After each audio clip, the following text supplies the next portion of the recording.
I once stood at the center of the world and called it mine. I wore a crown heavy with gold and heavier still with questions. I tasted every fruit the world promised would satisfy, and each one left my mouth dry. This is the voice of a man who had everything and found it all to be smoke. Listen to the confession of a king who learned the shape of emptiness.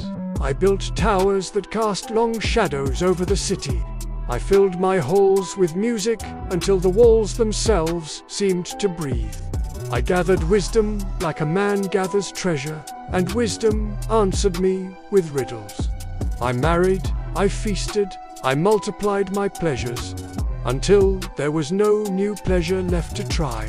I set my hand to great works and watched them rise like islands of my own making. I measured my days in gold and my nights in laughter, and I believed that abundance would be a fortress against sorrow. But abundance is a mirror. It shows you your face, and then it shows you what you have become. The more I possessed, the more I noticed the small things that could not be bought. A quiet morning, a child's honest laugh, a hand held without calculation. Those things slipped past me like a breeze while I chased the thunder. I denied myself nothing my eyes desired.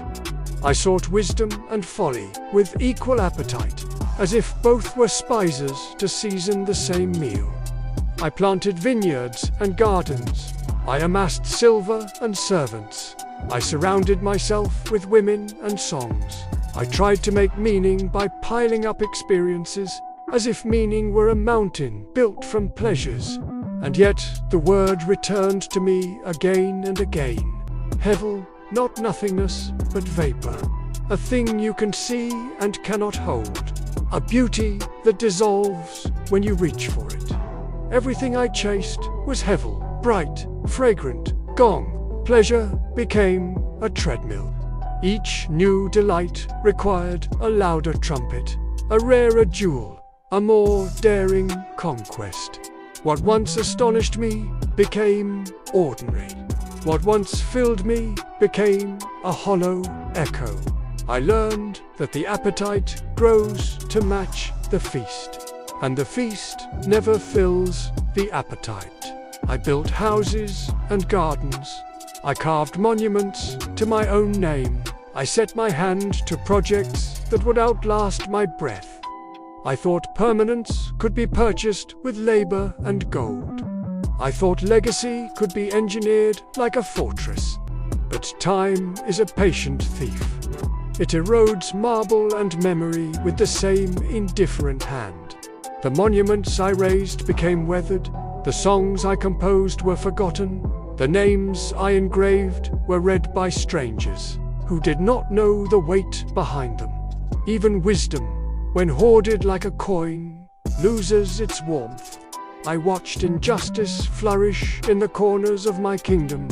I saw the poor bent under burdens I had not felt.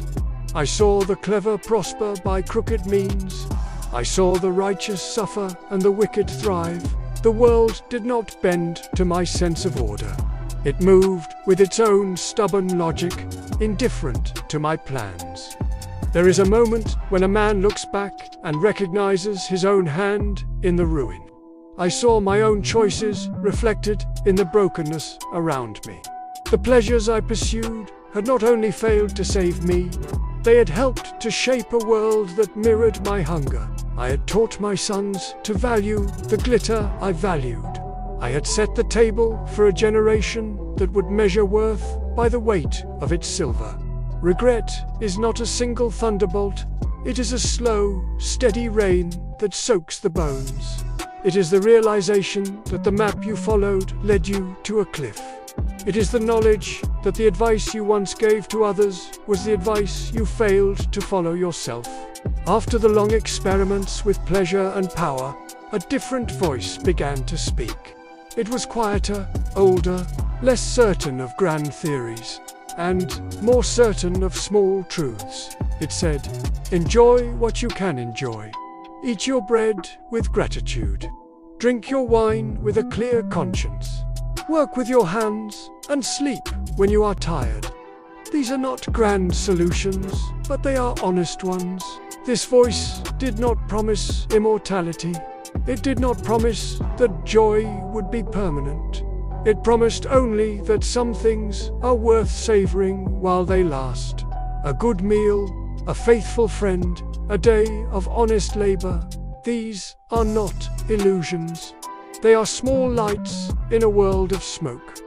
And beneath this counsel there was a firmer command: fear God and keep His commandments. Not as a formula for success, but as an anchor for the soul. To fear God is to remember that life is not only what we can seize. To keep His commandments is to live within a moral architecture that resists the chaos of appetite. I do not offer a tidy philosophy, I offer a testimony. I have been the man who chased the horizon and found only more horizon. I have been the man who thought himself wise and discovered how much he did not know.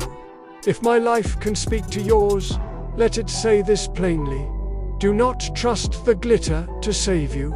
Do not wait until the crown grows heavy to learn what matters. Do not assume that abundance will teach you gratitude. Do not believe that power will teach you humility. Learn now to measure life by different scales, by the depth of your love, by the steadiness of your hands, by the honesty of your speech. There is dignity in small things. There is meaning in faithful work.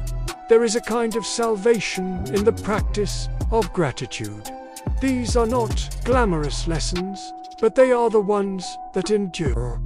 I speak from the ruins of my own experiments. I speak with the voice of a man who tasted every fruit and found them all to be vapor. If you hear anything in my words, hear this: life is brief. Choose what will not vanish when the smoke clears. Keep your eyes open to the small mercies. Guard your heart against the seduction of endless wanting. Build a life that can be carried in a single hand when the rest is gone. Fear God, keep His commandments, love well, work honestly, rest gratefully. This is the confession of a king who learned too late. Let it be a warning, and let it be a gift. Let the smoke teach you where to place your fire.